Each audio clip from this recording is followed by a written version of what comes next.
it's Friday. And I'm late putting this on, even though it's 8:35. We left at 7:15 from Wilson Park Campground. But I was trying to get this camera charged up a little bit before I popped it on. We had an interesting morning, which you will have seen from Tim's footage. Up and down the dirt roads, which I wasn't sure was actually going to be dirt road, but I had a feeling it might be, so. Anyways, that was a little bit of an adventure this morning. But we had a pretty good night last night, good dinner. Campground was pretty quiet. We cooked up some pork chops and some potatoes and had some fruit. It was a good dinner. Went to bed about normal time, around 10.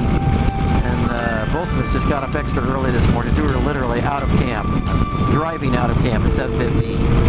So, anyways, then we took along. You can see from the map that I'm showing up here right now that we took an interesting route to get here, and a couple of roads which I hoped weren't dirt, but were. But eventually we got to pavement, got up to 12, and now we're on 127 crossing Central Ferry. And looks like there's construction, so I'm gonna have plenty of time to sit here and talk. As the way I normally do things, I'm going to be routing us through small towns, so like St. John, Endicott, and all of that kind of stuff.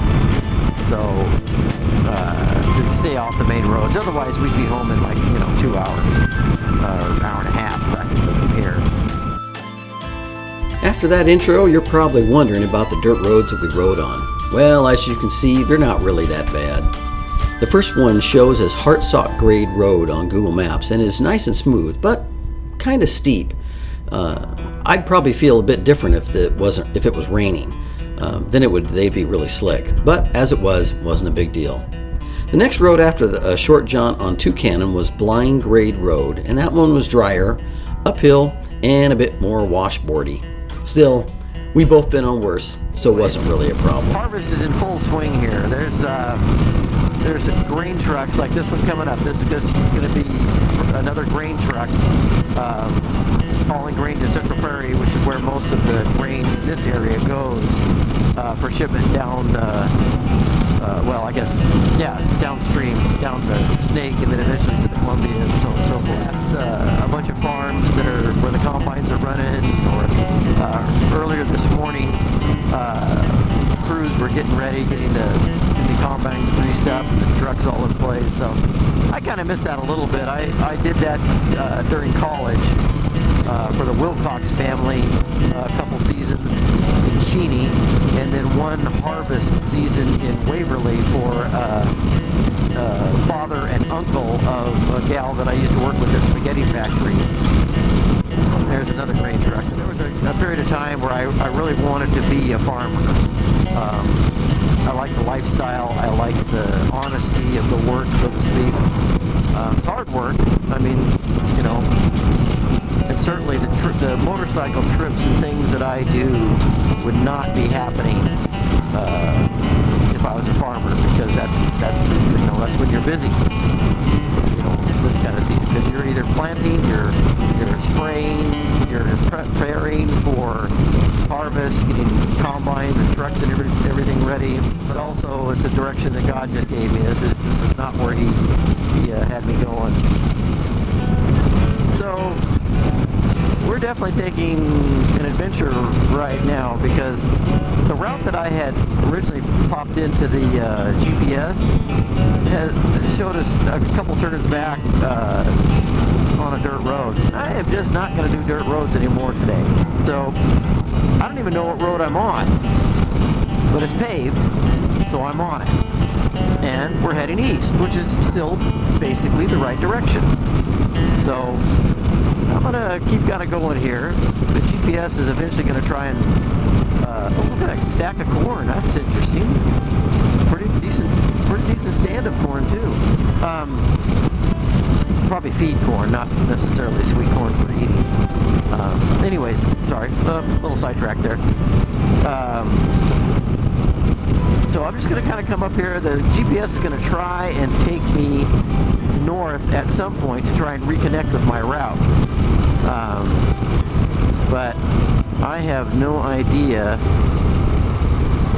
Okay, this is now a dirt road, and this is a paved road, so we're going to try the paved road. I don't know where this is taking us. We're just making this up. Tim's probably trying to figure out where the heck is he going. Well, I don't know, but look, I'm going north now, so that's a good thing. Yeah, this is the way this ride's going now. We're just gonna explore, and GPS is gonna try and take us one way, and if it's a paved road, I'll go. If it's not, no way. So like right now, GPS wants me to turn a left up here on this road, wherever this road is. Coming up on it quick, but I'm guessing it's a dirt road. Yep, not happening. Nope, not gonna do it. Not gonna do it. Wouldn't be prudent. GPS now. Oh, it says okay. I'll take you forward. You didn't want that one. I'll go this way now. So, anyways, that's the way this trip's going. It's fun. It's an adventure. Besides, there's no traffic out here. It's a paved road. It's a gorgeous day. I have zero complaints. This is awesome. What a day.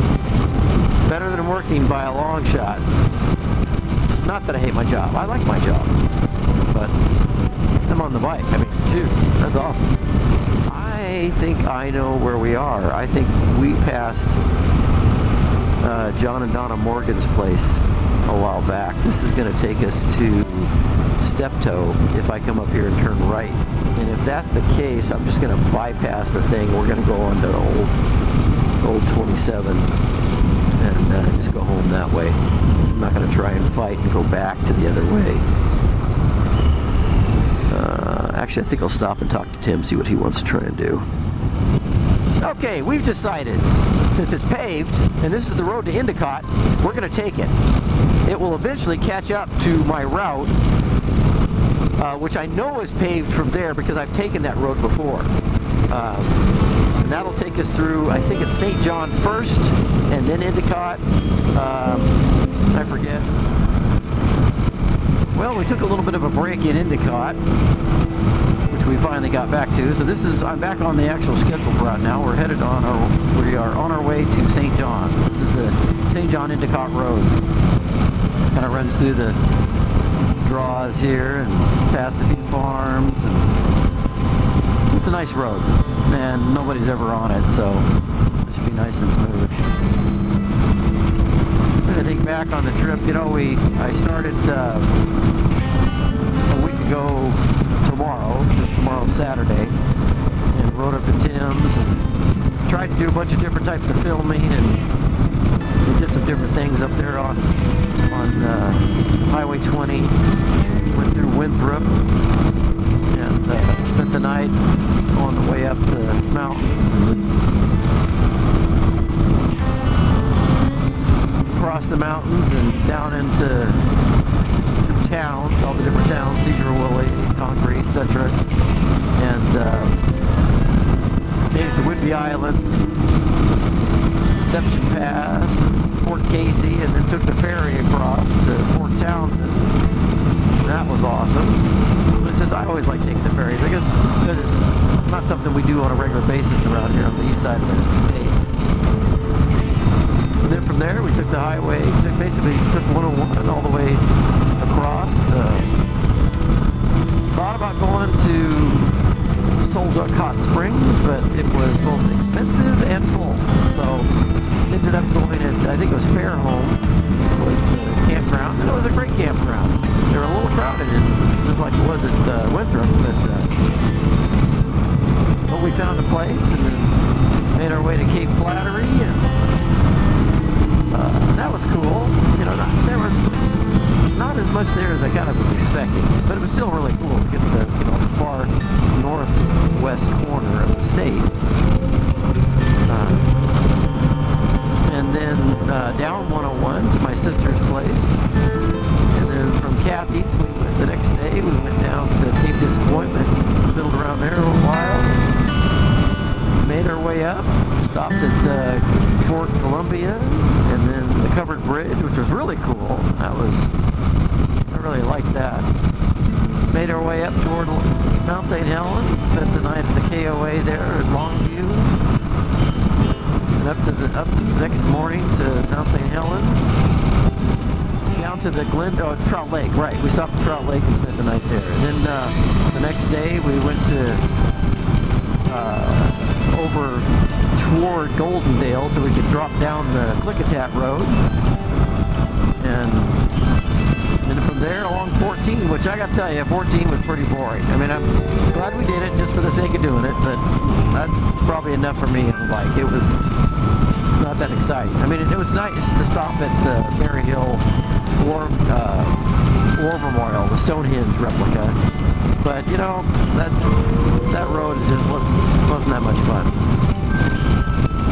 But finally got to Umatilla and filled up on gas, Walla Walla, talked to Officer Thompson, who was just a joy to talk to, and fellow motorcyclist. Then from there up to Lewis and Clark State Park, and then the next morning here we are on our way home. As I look down at my GPS, I'm showing 1,608 miles, and we've got, according to my GPS, another 64. So we won't quite get to 1,700 unless we really take the scenic route. But so all the little detours and extra riding and different things that we decided to change on the route added up, to more than 1,500 miles, which was what the original estimate that I had put together. But well worth it. Tim and I had a great time this week. Lots of fun. Coming up to something here. I don't know if it's a town or an actual... Oh yeah, it is. Oh, we're St. John. That's why. Oh, here we are, pulling into St. John. St. John's a nice little town. It's very pretty, very clean, and of course it's very small. So St. John and Endicott pool their resources for high school sports. So we're going to turn left and head out of town just a little ways before heading north again. So this is going to be the Pine City Malden Road, which I've also taken before. And it's also a nice road. Malden is just this deserted, well, it's not fully deserted, but it's darn close to being a fully deserted little town. And it's just, I mean, I've been through it before, many times before, and it's kind of sad because it's like there's just nothing there. It's true. Small towns way off the beaten path like Malden can sometimes dwindle to nothing over time. From here, the end of the trip isn't far off. We traveled on Wells Road through Malden, turned on the Cheney Plaza Road, and then crossed over 195 to get on Old 195, but eventually had to finish the ride on 195 on into Spokane. As I reviewed earlier, this was a fun trip with Tim. Always is, honestly. The weather was perfect. We didn't have any traffic to speak of, and we saw parts of the state that we just hadn't seen before. Washington State is interesting in that we have deserts and rainforests, mountains, a volcano, and everything in between. I'm not exactly fond of the state's leftward politics, but it's a beautiful state with lots to offer those of us who really enjoy the outdoors.